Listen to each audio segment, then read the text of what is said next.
গণভোটে হ্যাঁ দিলে আল্লাহর উপর বিশ্বাস থাকবে না। আসলে কি সত্য? না, এটা সত্য না। গণভোটে আপনি হ্যাঁ দিলেও বিসমিল্লাহ থাকবে, না দিলেও বিসমিল্লাহ থাকবে।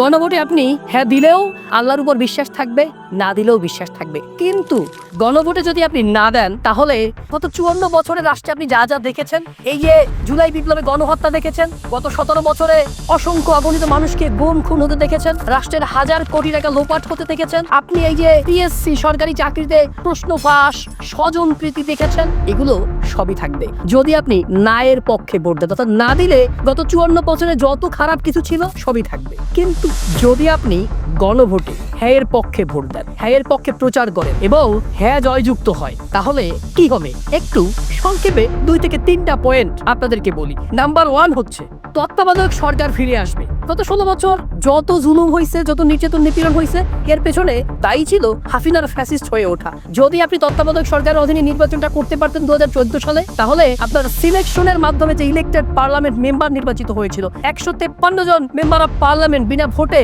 বিনা প্রতিদ্বন্দ্বিতায় নির্বাচিত হয়েছিল।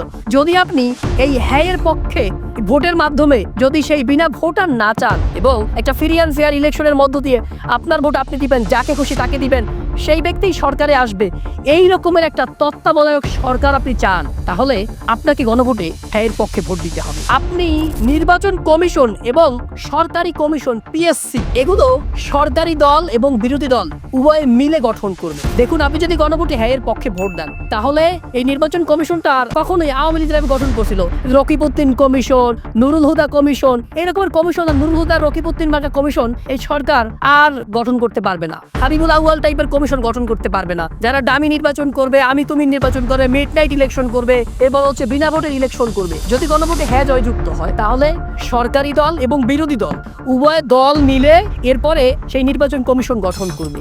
আরেকটা ভালো কাজ হবে, সেটা হচ্ছে পিএসসি। পিএসসি মানে হচ্ছে আপনি বাংলাদেশে এই যে বিসিএস পরীক্ষা দেন, ব্যাংকে পরীক্ষা দেন, বড় বড় চাকরি, প্রথম শ্রেণীর দ্বিতীয় শ্রেণীর যে চাকরিগুলোতে আপনি পরীক্ষা দেন, ইন্টারভিউ দেন, এই পরীক্ষাগুলোতে সরকারি দল এবং বিরোধী দল মিলে এই পিএসসিটা গঠন করবে। সেখানে স্বজনপ্রীতি হওয়ার সুযোগ খুব কম থাকবে, থাকবে জবাবদিহিতা, থাকবে স্বচ্ছতা, প্রশ্ন ফাঁস হওয়ার চান্স খুবই কম থাকবে। আসুন আমরা সবাই মিলে গণভোটে হ্যাঁকে জয়যুক্ত করি, আগামীর সুন্দর, স্বচ্ছ, পরিচালিত বাংলাদেশ গঠন করি।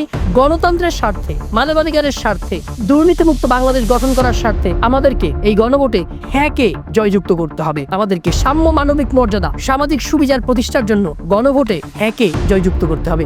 আসুন গণভোটে সবাই মিলে প্রচার করি, প্রচারেই প্রসার, এবং সবাই মিলে হ্যাঁ এর পক্ষে ভোট দিয়ে আপনার আমার প্রত্যাশিত বাংলাদেশ, 1971 সালের মহান মুক্তিযুদ্ধের মধ্য দিয়ে যে সাম্য, মানবিক মর্যাদা এবং সামাজিক সুবিচারের যে বাংলাদেশ আমরা দেখতে চেয়েছিলাম, যেই বিপ্লবটা জুলাই বিপ্লবে পূর্ণ হতে পারে, জুলাই বিপ্লবের মধ্য দিয়ে সেই বাংলাদেশকে আমরা গঠন করতে পারবো। আসুন 71-এর সেই মহান মুক্তিযুদ্ধের প্রকৃত চেতনাকে বাস্তবায়ন করতে, জুলাই বিপ্লবের আকাঙ্ক্ষাকে বাস্তবায়ন করতে গণভোটে হ্যাঁকে আমরা জয়যুক্ত করি। ইনকিলাব জিন্দাবাদ।